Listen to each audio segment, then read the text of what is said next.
शांति। आज मीठे मीठे श्री बाबा ब्रह्मा के तन द्वारा कहते हैं, मीठे मीठे बच्चे। बाबा कहते हैं, अपने को आत्मा समझ अशरीरी बनकर अपने बाप को याद करना। पहले भक्ति मार्ग में तो भगवान को याद करते थे, तो मूर्ति के सामने मंदिर में जाके या फिर किसी न किसी के सामने बैठ के भगवान को याद करते थे। अलग अलग नियम मर्यादाएं होते हैं। चप्पल उतार के, सर ढक के भी कई लोग करते हैं। नहीं, हर एक का अपना अपना नियम है भगवान को याद करना। लेकिन अब बाबा हमें क्या समझा रहे हैं कि भगवान कौन? जिसके पास अपना शरीर नहीं होता है, जो अशरीरी अजन्मा होता है। और भगवान कौन होते हैं? वो जो आत्मा का बाप है। वो पहले मैं उनको नहीं जानती थी, इसीलिए मैं उनको भगवान और खुद को भगत समझती थी ना। लेकिन अब वही, और हम कहते भी थे कि भक्ति के बाद भगवान मिलेंगे। हम उनको भगवान भी कहते थे, खुद को भगत, और फिर कहते थे तुम माता पिता, हम बालक तेरे। तो दो बातें करते थे ना, भगवान भगत, माता पिता भी कहते थे। लेकिन अब परमात्मा भगवान ने खुद ही आकर अपनी पहचान हमें दी। यही भक्ति का फल है। क्या दिया है भक्ति का फल? कि तुम आत्मा हो और तुम्हारा बाप मैं परमात्मा हूँ। भगवान अर्थात मैं तुम्हारा भाग्य बनाने वाला हूँ। भगवान का मतलब क्या होता है? भाग्य बनाने वाला। तो अब मैं तुम्हारा भाग्य बनाने वाला, तुम्हारा बाप इस सृष्टि पर आया हूँ। और आकर हमें क्या कहते हैं कि अब मुझे याद करने का तरीका बाबा हमें सिखा रहे हैं। भगवान को कैसे याद करें, वो भगवान हमें स्वयं आके सिखा रहे हैं। अभी तक तो आपको, आप सोचो, आपको कितने सारे जनों ने कितने सारे तरीकों से भगवान को याद करना सिखाया होगा।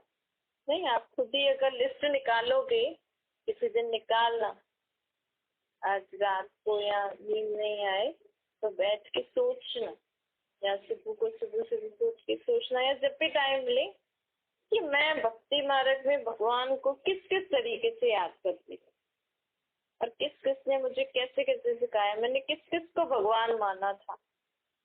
आप ऐसे सोचोगे ना। और अभी भगवान ने जो अपना परिचय बताया है कि मैं निराकार अशरीरी अजन्मा, मैं मेरा रूप निराकार और तुम निराकार आत्माएं जो शरीर में बैठी हो ना भ्रुकुटी के बीच में, उसका बाप हूँ मैं। और मुझे याद करने के लिए तुम्हें चप्पल उतारने की दरकार नहीं है। इस शरीर रूपी जूती को भूलना है। अपने को अशरीरी आत्मा समझ में, आत्मा भ्रुकुटी के बीच में बैठी हूँ और मैं आत्मा अब उस निराकार परमात्मा को याद कर रही हूँ। इस रीति से भगवान को याद करना है हमें। और दुनिया में देहधारी लोग थे ना, आपको जिन्होंने भी सिखाया सब देहधारी थे। तो देहधारियों के तरीके से भगवान को याद, देहिक तरीके से, साकार तरीके से भगवान को याद करना सिखाया। लेकिन अब वो निराकार खुद आके कह रहे हैं कि मैं निराकार, तुम निराकार आत्माओं का बाप हो, तुम निराकार आत्मा मुझे याद कर रही हो, तुम्हारी देह मुझे याद नहीं कर रही है।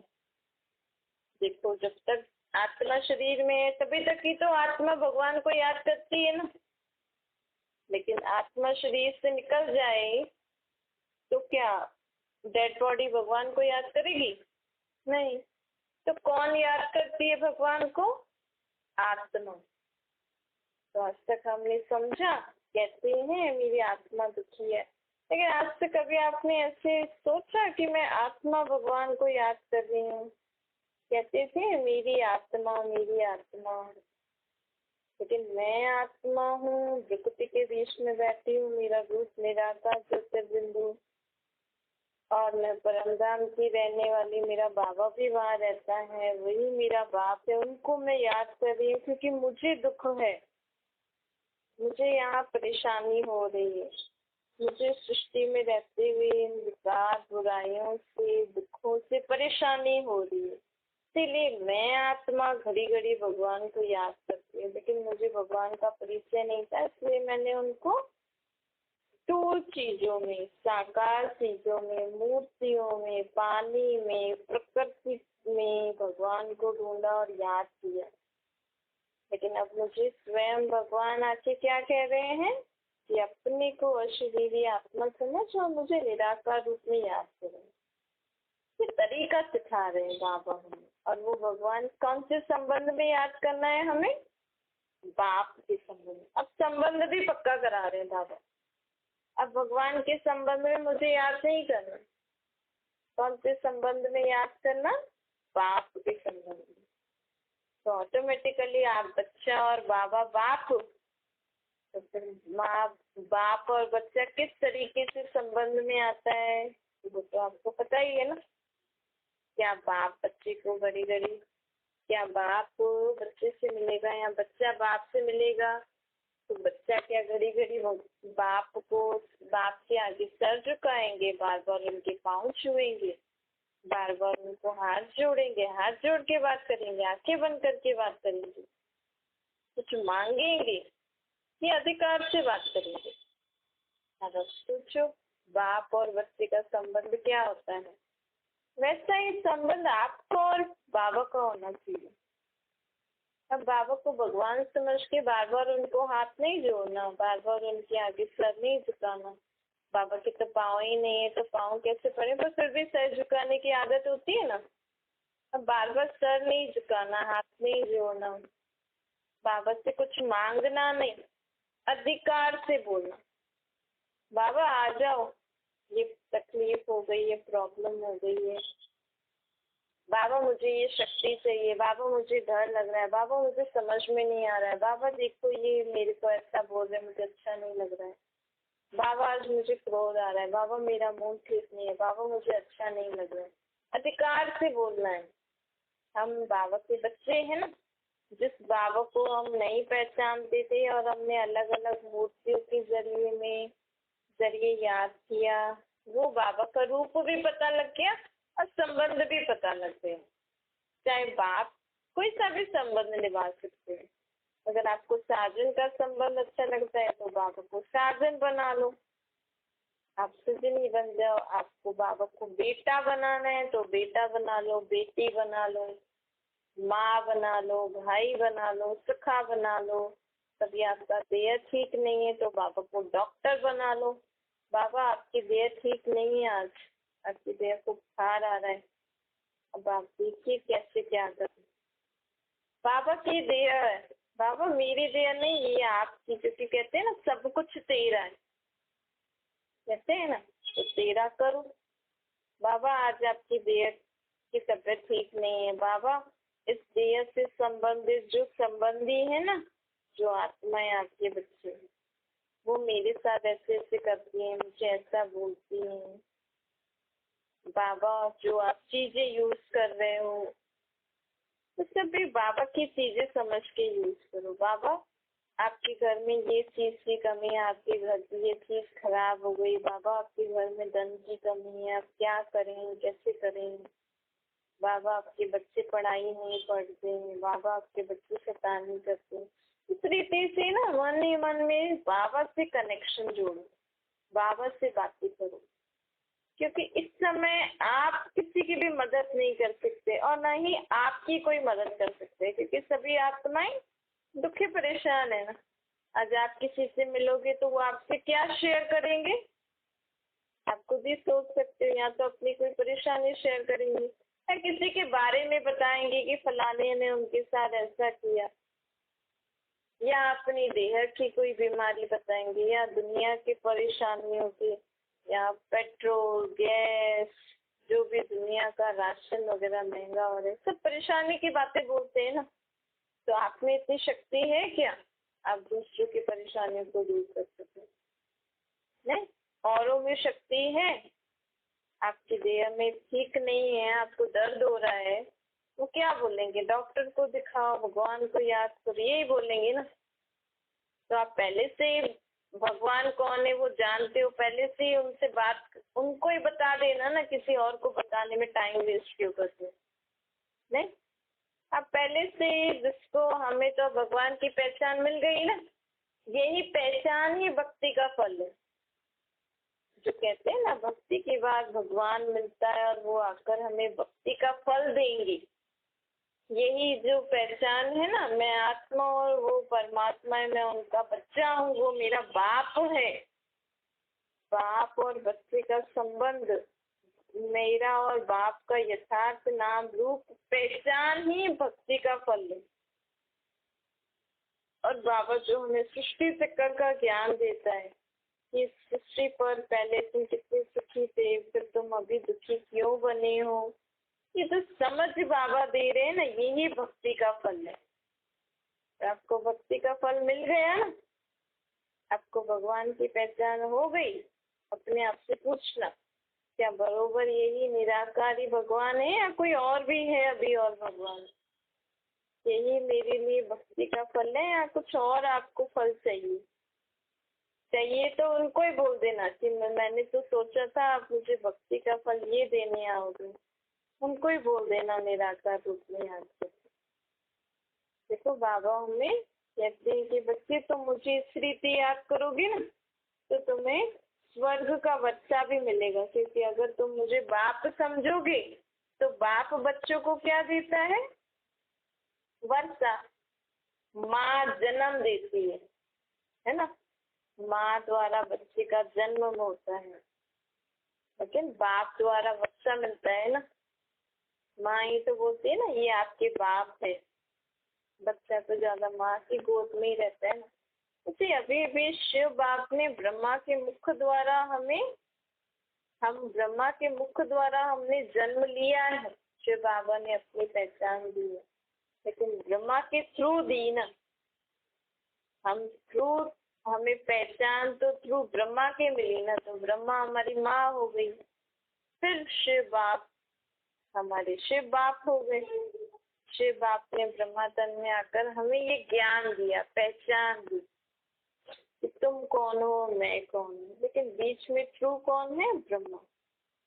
जैसे बाप बच्चे को जन्म देता है, लेकिन थ्रू तो माँ के थ्रू ही देता है ना। ऐसे शिव बाप ने भी ब्रह्मा द्वारा हमें जन्म दिया है, लेकिन जिस थ्रू दिया, ब्रह्मा दिया, वो तो हमारी माँ हो गई ना। तो शिव बाप और ब्रह्मा माँ और हम सब उनके बच्चे। देखो हम भाई बहन हो गए ना, तो जो ब्रह्मा कुमार कुमारियाँ बनते हैं ना वो भाई बहन हो जाते। पहले कोई शादीशुदा किया वो भी हस्बैंड वाइफ भी साथ में ज्ञान लेते हैं, तो देहत से वो भले हस्बैंड वाइफ का पार्ट बजा रहे, लेकिन जब दोनों शिव बाबा को बाबा मानेंगे, ब्रह्मा को माँ मानेंगे, तो भाई बहन हो गए ना। कहना अंदर स्मृति में रहेगा हम भाई बहन है, लेकिन दुनिया के सामने हस्बैंड वाइफ का संबंध निभाएंगे। इसीलिए कहते हैं ना ब्रह्मा कुमार कुमारियों के पास जाएंगे तो भाई बहन बना देते हैं। मतलब तो समझो भाई बहन कैसे बनेंगे? जब हम भी शिव बाबा को अपना बाप मान रहे हैं, ब्रह्मा को अपनी माँ मान रहे हैं, तो भाई बहन हो गए ना। क्योंकि तो इस तरीके से हमारा नया जन्म हो गया मृत्यु से।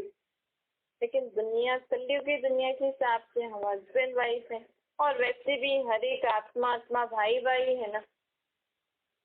हर एक आत्मा आत्मा भाई भाई है। आप चाहे आप बोलो ये मेरा पति है, ये मेरा बेटा है, ये मेरी पत्नी है, ये मेरी बहू है, ये मेरी सास है, लेकिन सभी के शरीर में जो आत्मा है ना, आत्मा के नाते आप भाई भाई हो।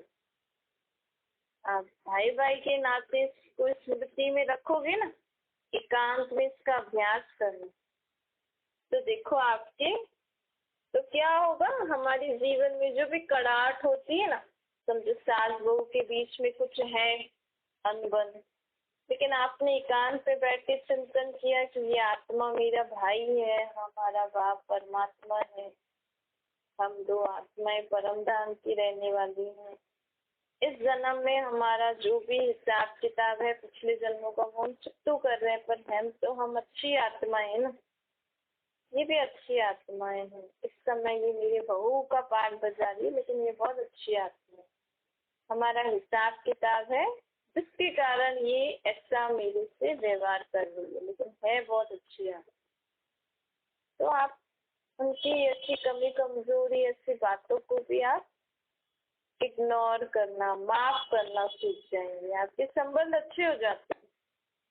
आपका किसी से भी संबंध ठीक नहीं हो ना, उसके बारे में ऐसे चिंतन करना कि वो आत्मा है, वो मेरा भाई है, बाबा का बच्चा है, हम दोनों अच्छी आत्मा है, सब अच्छी आत्मा है। तो देखो आपके मन में जो भी कड़ाहट होगी ना, किसी भी बात के कारण वो खत्म हो जाती है। तो बाप अब बच्चों को कहते हैं कि बच्चे ऐसे मैं जो तुम्हें भक्ति का फल देने आया हूँ ना, उसको यूज करो, इस तरीके से मुझे याद करो। स्वयं को अशरीरी आत्मा समझ मुझे अशरीरी निराकार रूप में याद करो। मेरा कोई शरीर नहीं है, मेरा कोई शारीरिक आकार नहीं है, मैं प्रकृति में भी नहीं हूँ, मेरा कोई जीव जंतु जानवर जैसा भी आकार नहीं हूँ, मैं तो परम धाम निवासी हूँ। तुम भी तो आत्मा निराकार परम धाम में रहती थी ना। हम कहते हैं ना हम ऊपर से आए हैं, तो आप मानते हो आप भी निराकार आत्मा ज्योतिर्बिंदु भ्रुकुटी के बीच में बैठे हो।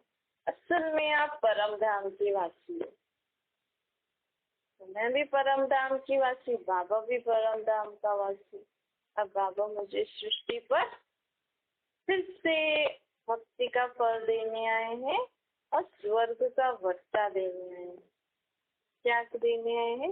देखो दुनिया में हर चीज का कोई ना कोई प्राप्ति के लिए ही, अगर आपको समझ में आ जाए कि इस चीज से ये प्राप्ति होगी, इस चीज से हमें ये फायदा होगा, तो फिर आप जट कर लेते हो ना। समझो आपको किसी ने बोला आप यहाँ इस मंदिर में जाओगे ना, आपकी ये परेशानी दूर हो जाएगी। तो बल पैसा नहीं भी है, समय नहीं भी है, शरीर ठीक नहीं भी है, तो भी कैसे भी करके वहां जाएंगे। एक बार अगर किसी ने बोल दिया और मन में लग गया तो जरूर जाएंगे। अगर किसी के पास किसी को कोई डॉक्टर बोल दे कि आप ये करो आपकी तबीयत एकदम ठीक हो जाएगी, या कोई भी हेयर फॉल ठीक हो जाएगा, स्किन ठीक हो जाएगी, तो कैसे फटाफट करने लग जाते हैं। फिर असर नहीं होती, फिर दूसरी करते हैं, तीसरी करते हैं, चौथी करते हैं, ऐसे करते हैं ना। जैसे बाबा अब हमें कहते हैं कि देखो ये ज्ञान से तुम्हें क्या फायदा है। भाई दुनिया में इतने ज्ञान चल रहे हैं, इतने प्रकार के भक्ति लोग कर रहे हैं, इतने प्रकार के धर्म में लोग अलग अलग रीति से अलग अलग कर रहे हैं, फिर बाबा ने आकर ये अलग सा ज्ञान क्यों दे रहे हैं? नहीं, लोग तो ऐसे ही सोचेंगे ना कि भाई जैसे बाकी ज्ञान है वैसे ये भी कोई ब्रह्मा कुमारियों का ज्ञान है। लेकिन नाम क्या है? ब्रह्मा कुमारी। ब्रह्मा कुमार ब्रह्मा कुमारी है, ब्रह्म कुमार कुमारियां ना है, नहीं है। तो आप जब सुनोगे ब्रह्मा के कुमार और कुमारियां हैं, तो ब्रह्मा कौन है? ब्रह्मा वो है जिस द्वारा भगवान ने नई सृष्टि की रचना की। तो आपकी सुन के, तो अगर हम सुनेंगे, और फिर इस संस्था का नाम है ईश्वरीय विश्वविद्यालय, प्रजापिता ब्रह्मा ईश्वरीय विश्वविद्यालय, ईश्वर का विश्वविद्यालय। तो ईश्वर ने आकर विश्व में विद्यालय खोला है। नहीं, सुन के तो लगेगा ना भाई ईश्वर ने भी ईश्वर भगवान भी आकर ये विद्यालय खोलता है क्या? भगवान यहाँ पढ़ाने आते हैं, क्या पढ़ाते हैं? इसीलिए ना हमें भाई बाकी ज्ञान भी है, बाकी संस्था भी है, लेकिन आप ये बाबा के इस ज्ञान में क्या नवीनता है? यहाँ का ये नाम क्यों रखा है ब्रह्म कुमार कुमारी ईश्वरीय विश्वविद्यालय? क्योंकि यहाँ पे भगवान ने ब्रह्मा द्वारा हमें ज्ञान दिया। ठीक है, ब्रह्मा द्वारा ज्ञान देकर, और क्योंकि ब्रह्मा द्वारा भगवान नई सृष्टि की स्थापना करते हैं, तो इस ज्ञान द्वारा क्या हो रहा है? नई सृष्टि की स्थापना हो रही है। इस ज्ञान द्वारा बाबा हमें नए युग में कैसे हमारे स्वभाव संस्कार, कैसी चाल चलन होनी चाहिए, वो बाबा अभी हमें शिक्षा दे रहे। अभी यहाँ पे हम जो रोज रोज सुनते हैं उससे क्या हो रहा है? नई दुनिया में हमें कैसा रहना है, कैसा सोचना है, कैसे कर्म करने, कैसे संबंध व्यवहार में आना है, सब बाबा यहाँ हमें सिखाते हैं। बाबा हम आत्माओं में शक्तियाँ भर रहे हैं। बाबा हमें नई दुनिया में ले चलने के लिए नई शिक्षाएं दे रहे हैं, नई मत दे रहे हैं। इसीलिए इस यहाँ का नाम क्या है? ब्रह्मा कुमार कुमारी ईश्वरीय विश्वविद्यालय। और ये ईश्वरी यहाँ पे आके पढ़ाते हैं। यहाँ पे बल आपको मुरली कोई दीदी पढ़ के सुनाते हैं, कोई बहन पढ़ के सुनाती है, लेकिन वो उस मुरली में जो जो शब्द जो लिखे हुए हैं, जो हम आपको पढ़ के सुना रहे हैं, वो शब्द ब्रह्मा के मुख द्वारा शिव बाबा ने उच्चारे, परमात्मा ने उच्चारे, भगवान ने उच्चारे। भगवान का असली नाम है शिव, उनकी आत्मा पे नाम पड़ा है। तो सोचो, हाँ, हम ये किसी साधारण मनुष्य का ज्ञान नहीं है। दुनिया में इतने सारे ज्ञान, इतने सारे भक्ति के प्रकार है, लेकिन वो उस ज्ञानों में, उस भक्ति करते समय आपको किसी ने ऐसा बोला कि आप ये ज्ञान सुनोगे, यहाँ जाओगे, इस देवी के पास जाओगे, ये व्रत रखोगे तो आप स्वर्ग में चले जाओगे, आपको 21 जन्मों का वर्षा मिलेगा, आपको 21 जन्म के लिए भगवान या ये देवी प्राप्ति कराएगी। ऐसा कहीं सुना हमने? 21 जन्मों की प्राप्ति के लिए कोई भी ज्ञान है सृष्टि पर नहीं। 21 जन्मों की प्राप्ति के लिए कोई भी व्रत, कोई भी पाठ पूजा यहाँ आपको नहीं सिखा सकता। 21 जन्मों के लिए प्राप्ति कराने के लिए ये ज्ञान बाबा अभी हमें दे रहे हैं। और यहाँ पे 21 जन्मों की प्राप्ति के लिए हमें भगवान को निराकार रूप में याद करना है। आप भले बाबा की और धारणाओं को पवित्र नहीं रह सकते, खान पान की परहेज नहीं कर सकते हैं, लेकिन आप अपने को आत्मा समझ के अशरीरी में आत्मा, अशरीरी परमात्मा को याद करने का अभ्यास जरूर करिए। जो भक्ति में हम भगवान को जिस भी रूप में आप मानते हो, अगर वो भी मानना हो तो भले मानो, लेकिन बुद्धि में तो समझ होनी चाहिए ना कि असली रूप भगवान का निराकार है। कि उस असली रूप को याद आप करोगे ना, बाबा को असली रूप से, और बाप के संबंध में करोगे तो आपको स्वर्ग का वर्षा मिल जाएगा। क्योंकि अगर मैंने अपने को आत्मा समझ के बाबा को निराकार रूप में याद किया बाप के संबंध में, तो बाप का वर्षा स्वर्ग का आपको जरूर मिलेगा। मतलब आप स्वर्ग में जरूर आओगे, चाहे सत्ययुग में आओ, चाहे त्रेता में आओ, चाहे लक्ष्मी नारायण की राजधानी में आओ, चाहे राम सीता की राजधानी में, वहाँ एंट्री आपको मिल जाएगी। फिर वहाँ पे अगर उच्च पद पाना है, वहाँ पे अगर आप, जैसे यहाँ पे भी है ना, छोटे से बड़े, बड़े लोग भी हैं, छोटे लोग भी हैं, लेकिन कहलाने में तो सब भारतवासी है ना। नहीं, गरीब भी बोलेंगे हम भारतवासी हैं, अमीर भी बोलेंगे हम भारतवासी हैं, प्रेसिडेंट भी बोलेंगे मैं भारतवासी हूँ। तो यहाँ पे जो काम करने वाले लोग हैं वो भी बोलेंगे भारतवासी। ऐसे कहलाने में वहाँ पे स्वर्गवासी होंगे सब, लेकिन पद अलग अलग हो जाते हैं। पद किसी का महाराजा महारानी, किसी का राजा रानी, किसी का दास दासी, किसी का प्रजा, ऐसे हो जाते हैं। तो वो हायर स्टेटस प्राप्त करने के लिए हमें बाबा की हर बात को धारण करना पड़ेगा। जैसे बाबा ने मन वचन कर्म के लिए जो धारणाएं दी हैं, बाबा ने खान पान के लिए बोला है लहसुन प्याज नहीं खाना, बाबा ने बोला विकारों को छोड़ना, ब्रह्मचारी और ब्रह्मचारी रहना। ये अगर हम पूरी डायरेक्शन को अपना के चलेंगे तो हम वहाँ पे उच्च पद पाएंगे।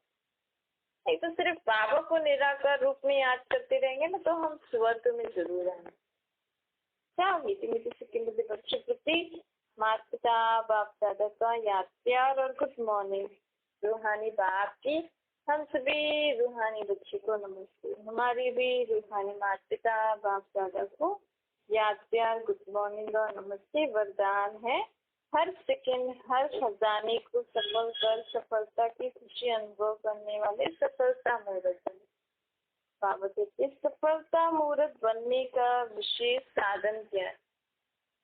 भाई मैं अपने इस जीवन में सदा रहकर अपने जीवन को सफल करूं, नहीं, कई लोग लोग तो सोचते हैं हाँ हमने बच्चे पैदा किया, बच्चों को पाला बड़ा किया तो हमारा जीवन सफल हो गया।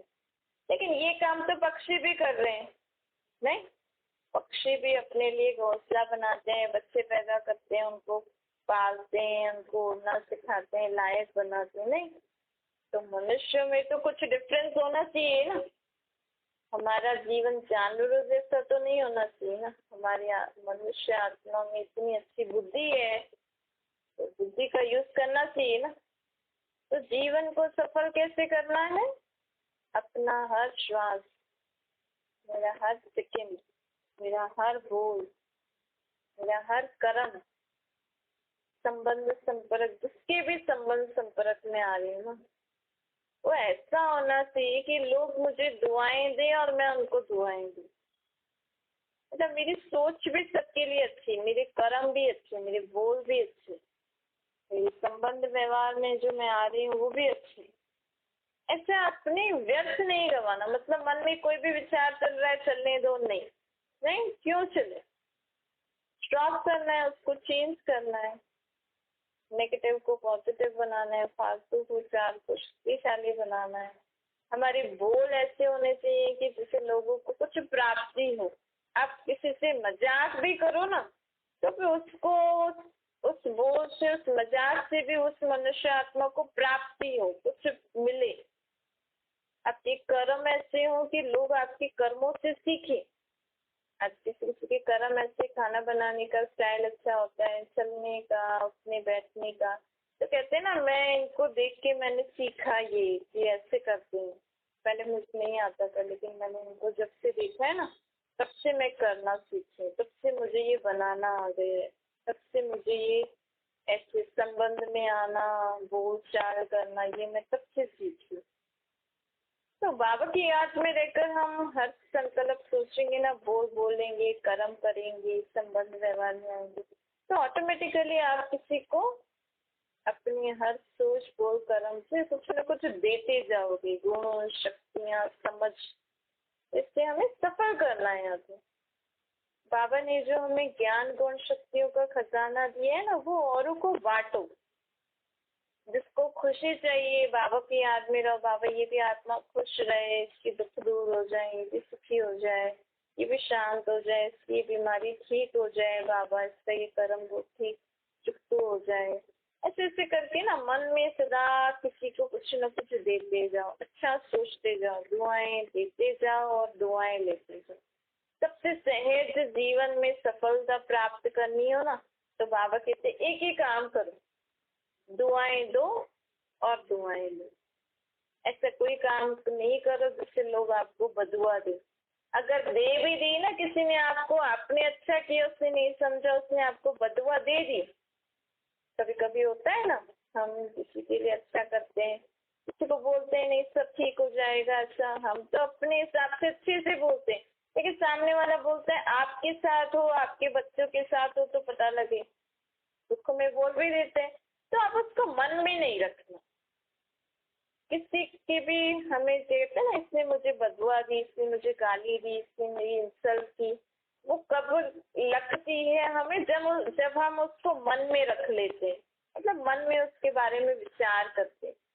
अगर मैं मन में रखूंगी नहीं, उसको विचार करूंगी नहीं, बाबा को दे दूंगी डायरेक्ट, मेरे मन में बाबा है, बाबा को ही दे दूंगी डायरेक्ट, तो मेरे पास वो आएंगी ही नहीं, तो मेरे को किसी की बदुआ लगेगी ही नहीं, किसी के बुरे शब्द लगेंगे ही नहीं। इस रीति से अपने जीवन को सफल करने स्लोगन है, जब संकल्प में भी कोई आकर्षण आकर्षित न करे तब कहेंगे संपूर्णता की समीक्षा। मतलब हमें बाबा जैसा बनना है ना, बाबा जैसे सोच बोल कर्म। तो अभी हमें क्या करना है, अपने मन में बाबा को रखना है। जब हमने मन में बाबा की याद रख ली तो किसी का भी संकल्प, किसी की भी बातें हमें, किसी के भी बोल, किसी के भी कर्म हमें आकर्षित नहीं करेंगे। मतलब मन में हम उनको जगह नहीं देंगे। कभी कभी कोई इतना अच्छा करता है कि हम उनके बारे में ही सोचते रहते हैं, मतलब वो हमें आकर्षित करता है। कभी कोई फालतू बातें बहुत इंटरेस्टिंग वे में सुनाता है तो लोग बहुत आकर्षित होकर सुनते हैं, अच्छा ऐसा हुआ, फिर क्या हुआ, फिर उसने क्या किया, ऐसे ऐसे आकर्षण नहीं होना है। जब हमारे संकल्प में भी किसी भी बात का कोई आकर्षण नहीं होगा, तब समझो कि हम बाबा जैसे बनते जा रहे हैं, क्योंकि मन मना भव बनना है ना, तो मध्यार्थी भव आप ही बन जाएंगे। अच्छा, ओम शांति।